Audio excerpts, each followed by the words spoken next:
Bonjour tout le monde, si vous êtes rendu sur cette vidéo-là, c'est que sans doute vous avez déjà configuré votre application, vous avez configuré votre capteur de température et vous avez ajouté vos appareils dans l'application.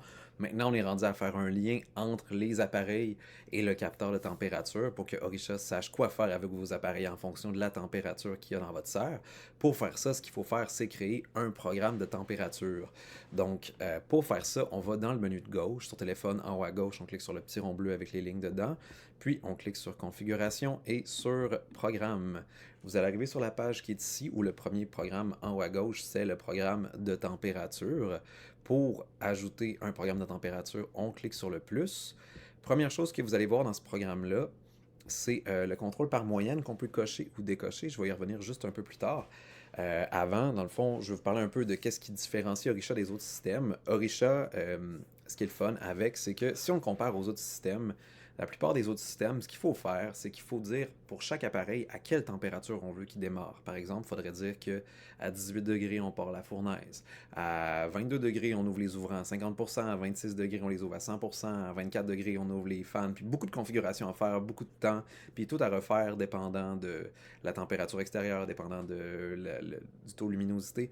Avec Orisha, beaucoup plus facile. En fait, tout ce que vous avez à faire, c'est de dire c'est quoi la température idéale pour votre serre. Comme par exemple 24 degrés dans une journée ensoleillée. Puis c'est Orisha qui va se charger d'activer vos appareils en fonction de cette température idéale-là. C'est-à-dire que vous avez mis 24 degrés pour une journée ensoleillée. Orisha va regarder c'est quoi la température dans votre serre, puis il va voir c'est quoi les bonnes actions à prendre avec les appareils disponibles pour arriver à cette température-là. Il va se fier non seulement à la température perçue par votre capteur de température dans la serre, mais aussi à la température extérieure, telle que fournie par la météo, par Internet. Puis il va voir c'est quoi les bonnes actions à prendre. Fait que justement, s'il fait froid dehors, il ne va pas ventiler de la même manière que s'il fait chaud dehors. Ceci étant dit, ben, en fait, là, ce qu'on veut faire pour que Richard sache c'est quoi la bonne température, c'est qu'il faut remplir les cases qui sont ici. On a déjà des valeurs par défaut. On voit qu'on a 20 la nuit, 22 le matin, 24 le jour.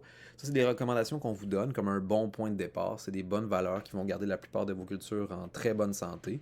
C'est sûr qu'il y a toujours du cas par cas qui peut faire, qui peut avoir un peu d'adaptation à faire. C'est important de rentrer une valeur pour la nuit, le matin et le jour. Et vous allez voir aussi qu'on a les trois petits icônes ici. On a soleil, soleil nuage et nuageux.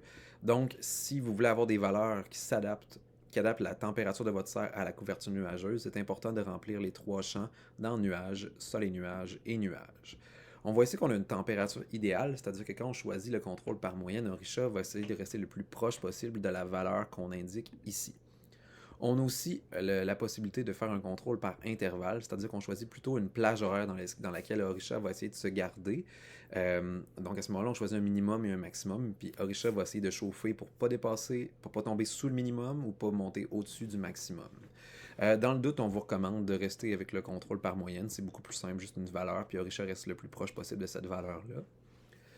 Après ça, vous avez la priorité pour ventilation. Fait que ça s'applique pour les gens qui ont des ventilateurs comme des pressions positives, négatives et des ouvrants comme des toits et des roll-ups. Si vous avez juste des ouvrants ou juste des ventilateurs, ça ne change rien pour vous.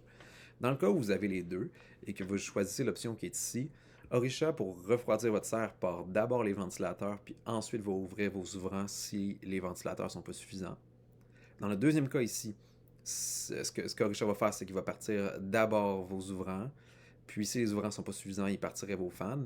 Et dans le cas qui est ici, s'il fait moins que 15 degrés dehors, Orisha va partir vos fans en priorité parce qu'il va amener de l'air qui va être moins directement en contact avec vos plantes. Et si les fans ne suffisent pas, ensuite il ouvre les ouvrants. Et s'il fait plus que 15 degrés dehors, Orisha commence avec les ouvrants parce qu'ils sont meilleurs pour amener un plus grand volume d'air dans la serre. Et si les ouvrants ne suffisent pas, ensuite il part les fans.